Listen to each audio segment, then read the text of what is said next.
Well, the Irish police here in the village of Glenties had warned Denis Donaldson in January that there could be a threat to his life. They offered him some form of protection, an offer not taken up. Forensic police officers at work at Denis Donaldson's remote cottage. He'd said he'd wanted to live in peace, but his bolt hole proved to be no refuge from the gunmen. Police say the cottage was broken into and that he'd been killed with a shotgun. The mutilation of his arm was also caused by the gunfire. Denis Donaldson was tracked down by a Dublin-based newspaper a fortnight ago. His new home was without heating, electricity or running water. The police commander in Donegal gave a media briefing. She said they'd leave no stone unturned.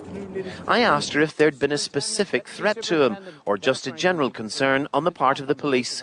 The Gardai here at Glenties were aware that Denis Donaldson was residing in this area since January 2006. We made ourselves known to Mr Donaldson, we introduced ourselves, we offered him our facilities here in terms of whatever protection he needed, and we have been in close communication with him. Denis Donaldson had been charged with running a spy ring for Sinn Féin at Stormont. The case was dropped late last year, but within days he was admitting he'd been a double agent for British intelligence and police special branch for 20 years. The usual IRA retribution, death, but they've denied involvement in the murder. Sinn Féin said the gunmen had two targets, their murder victim and the peace process. We don't have any clue or notion whatsoever about who was responsible.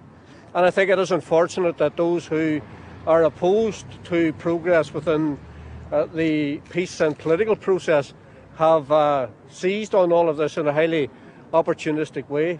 And I think that's to be condemned also. Sinn Féin may feel hard done by, but events like the multi-million-pound bank robbery in Belfast 15 months ago lead to scepticism.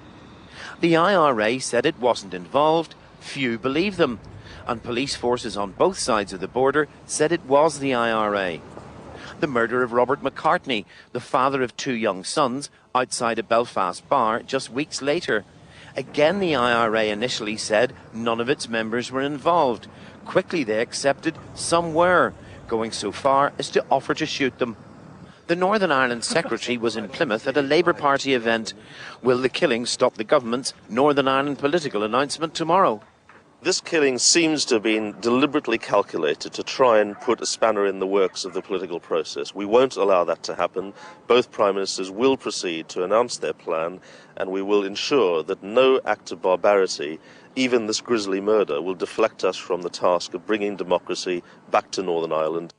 Denis Donaldson committed the ultimate Republican crime, the treachery of the informer. But the British and Irish governments are determined his death will not affect their plans to advance the politics.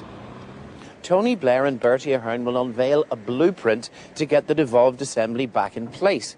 But this murder has made a task already tricky much, much harder. Dennis Murray, BBC News, County Donegal.